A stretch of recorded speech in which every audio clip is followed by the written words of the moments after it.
Alright, so today's video is going to be about inspecting your Airstream before you purchase. And I want to just point out a few things that I learned through my process of buying it or rebuilding it, what to look for in Airstream in case you don't want to get a project. So when I bought the trailer, I didn't know what to look for. RVs was totally new to me, and so does Airstreams as well. So that's something new. I never owned an RV, so I had no idea, what to look for. So one thing I would point out is inspect. Like when you get to the spot, you look at the trailer, look around. If you have opportunity to test the systems, that would be like awesome. I did not do that. I just took the word of the seller that everything works. And few things I found that didn't work, like propane, the wires were ripped off and didn't work very well. Maybe it worked for them, but some of the, like one of the wires on one of the tanks was completely ripped off, the other one corroded and it fell right off.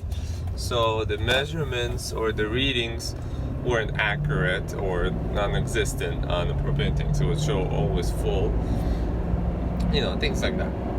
But those are minor. So the biggest one is we had a lot of water damage, and to spot the water damage, you have to look. I think one of the giveaways that my trailer had a lot was if you look underneath the trailer, the belly pan of the trailer was corroded around the edges a lot. So I don't know if that's normal for the trailer that doesn't have any leaks to have. So, but mine had a lot of corrosion along the edges. So where the water leaks out the most, that's where it would like rust and stuff. So there's a lot of holes, and yeah, you can definitely see it if you look along the side where the water was coming. Number two, look for rivets. I did not know that either.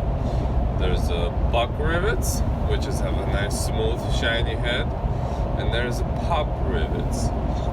They will also have a nice smooth shiny head, but on some of them you could see the circle in the middle of the rivet, or on some it's very more pronounced because the drum that's inside when they install it wears out over time, I think, or the rivet gets loose, so that little center drum like falls out too. I've noticed that. And so what happens is now you have a hole and the rivet doesn't hold, and then the water coming in there.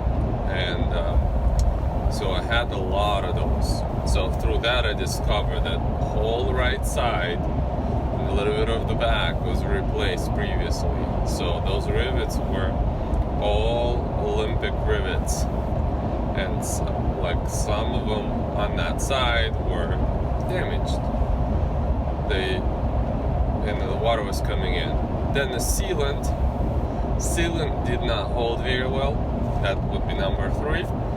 The sealant wasn't, in some areas I think it was a wrong application, because like on the awning along the seam, the sealant was hard. I think they used the sealant that would hardens, and then what happens, it splits when the materials move, like aluminum. It heats up, expands, cools down, shrinks, and the whole seam was split, like from one end to the other, the whole width of the trailer. So you got to use some kind of a self-leveling sealant. So that was another issue I had. And also you can see if it has carpets, which a lot of the older ones do, you can open, or even linoleum, but you can open cabinets, pull the drawers out if they have drawers, pull the drawers out so you can access to the interior portion of the cabinet, or if there's an inspection, or the cover panel sometimes comes off to service certain parts or appliances, you can take that off and stick your hand in there, and you can run it on the carpet or along the wood or the peel, if you could, linoleum, because I don't think they secure linoleum to the floor, so you can no, I think they do. So just look around the perimeter if you see anything. So those would be the things I would look for. Number 4, I would ask the owner about the bearings, the service of bearings. Did not know about that at all.